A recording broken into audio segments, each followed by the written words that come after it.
সবার ছুটির দিন হয় শুক্রবার আর আমার ছুটির দিন হয় শনিবার। কারণ হাসব্যান্ডের যেহেতু শনিবার বন্ধ থাকে, তো সেজন্য আমি শনিবারে একটু ভালো রান্না করি সবাই মিলে একসাথে খাওয়ার জন্য। কারণ অন্যান্য সময় তো সে দুপুরে অফিসে থাকে, কি খায় না খায়। তো ওই জন্য আর কি প্রতি শনিবারে একটা স্পেশাল কিছু রান্না করি, সবাই মিলে খাই। তো সেরকমই একটা রান্না ছিল। হ্যাঁ, এই যে আজকে রান্না করব হচ্ছে মেজবানি গরুর গোশ আর পোলাও। তো এই ২ টা খাবার হলে সেদিন আর অন্য কোনো কিছু রান্না করতে হয় না। আর এই রান্নাটা আমার করতে বেশ ভালো লাগে। বিশেষ করে এই রকমের টাইপের যেই রান্নাটা মানে বিরিয়ানি, তেহেরি, কাচ্চি বিরিয়ানি এই রান্নাগুলো আমার কাছে খুব ভালো লাগে। তবে সেটা এরকম না যে যেখানে যাব সেখানে গিয়ে রান্না করব। আমার ঘরেই মূলত রান্নাটা করতে আমার ভালো লাগে।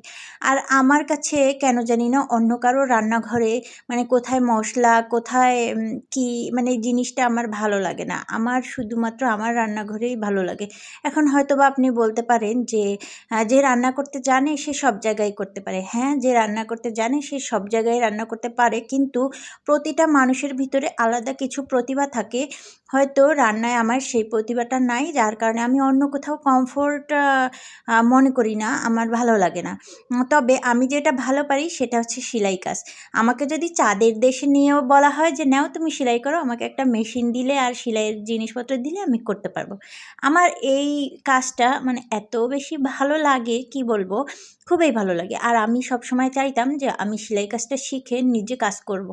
তো সেই শখটা আমার পূরণ হইছে। আমি মানে অনেকদিন ধরেই মোটামুটি কাজটা করি। আর যারা আমার কাজ দেখছে তারা সবাই আমার কাজের প্রশংসা করছে।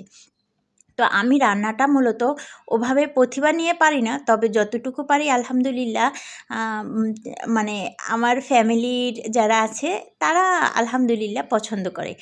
তো এই যে সেরকমই একটা রান্না ছিল। তো আমি কথা বলতে, বলতে কিন্তু মেজবানি গরুর গোশটা রান্না করেই ফেললাম। এখন রান্না করব পোলাও। আর পোলাওটা যদি ঝরঝরা না হয় তাহলে আমার খেতে একদমই ভালো লাগে না। তো সেজন্য আমি যখনই পোলাওটা রান্না করি আমি পোলার চালটা খুব ভালো করে ভেজে নিয়ে তারপরে আমি পানিটা দেই। আর পানির পরিমাণটা আমি খুব বুঝে শুনেই দেই। যতটুকু চাল ততটুকু মানে তার ডাবল পানি।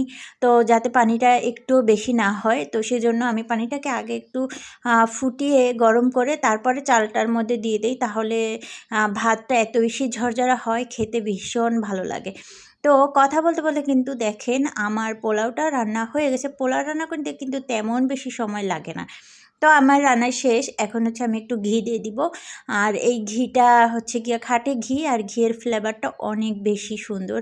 আমি যেইদিন ঘি দিয়ে রান্না করি সেই দিন তো মানে আশেপাশের ঘরে যারা থাকে তারা মানে ঘ্রাণ পেয়ে যায়। আমাকে পরে জিজ্ঞেস করে যে, "আপনি কোন ব্র্যান্ডের ঘি ইউজ করেন?" তো আসলে ব্র্যান্ড বলতে এটা আমার বাবার দোকানের ঘি।